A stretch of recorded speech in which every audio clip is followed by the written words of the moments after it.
Let's learn how to fit EverBest shopping trolley bag. Firstly, remove the safety caps, these black caps. Now second step is to fit the wheels. Just hold the middle part of the wheel in this rod. It is fitted with a sound of click.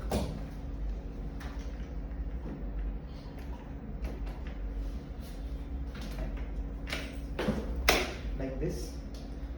Now thirdly, we will unlock the trolley, put this latch into this frame like this. Now put the bag inside this frame. This is the bag, the area which will go inside this.